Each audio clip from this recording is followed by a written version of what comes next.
When answers are short and the same, we use choral response. Awesome. Welcome to the ESU6 Craft Knowledge video series. I'm Jen Madison, and I'll be sharing the strategy of choral response. Think of a time when, as a learner, you were asked a question, the teacher called on you, and you just didn't have time to think about the answer. You could have come up with it given a little more time.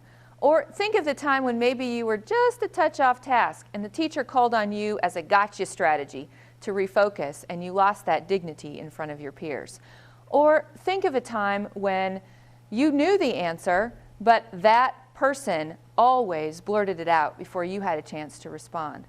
Well, all of these are real situations in classrooms where hand raising is the primary technique of eliciting student responses. Choral response is a better way to get more students involved more often when answers are short and the same. Let's take a look at this strategy. Choral response works when I want to rehearse information that is short and the same. Okay? So information that's short and the same. So this is really about rote rehearsal. And it works by me having a cue. So I'm prompting you. Okay? So my cue is when my hands are up, that's my turn to talk and prompt or ask, and your turn as a class to think and listen. Okay? I'm going to ask my question to the whole class. I'm going to give adequate wait time.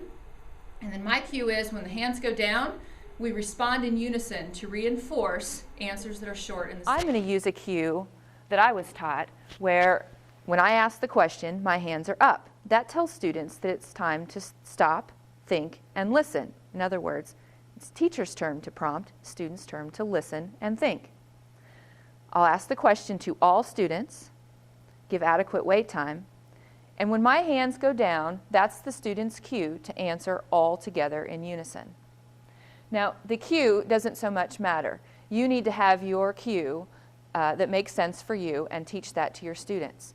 Sometimes it's a visual cue, like mine. Sometimes it's an auditory cue, like a noisemaker or a tap. Sometimes it might just be my fingers on the marker board. Okay. Let's practice this with known information. So, remember this is think and prompt.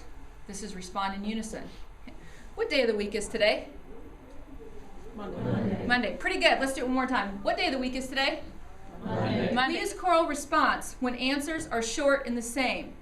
We use choral response when answers are short and we have blurters, and you have blurters in every class, so we have to train, okay? So we use choral response when answers are short and the same. We use choral response when answers are the same and short. When answers are short and the same, we use choral response. Awesome. So choral or unison response is a strategy I might use as a teacher when the answers to a question or a prompt are short and the same.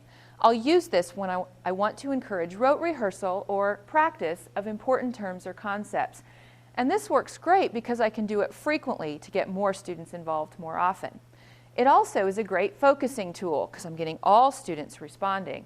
If I do it correctly, I'm providing adequate thinking time, and I can even get students to rehearse academic language as part of this structure. So when does this work well? I'm teaching new vocabulary.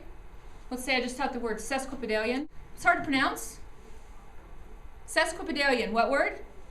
Sesquipedalian. Good. Sesquipedalian, what word?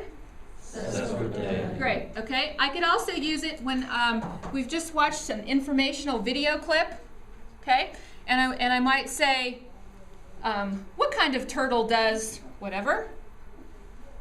And then I'd prompt the student to answer based on what they just saw or what. So that's choral response. We encourage you to use this strategy with intention to improve your professional practice.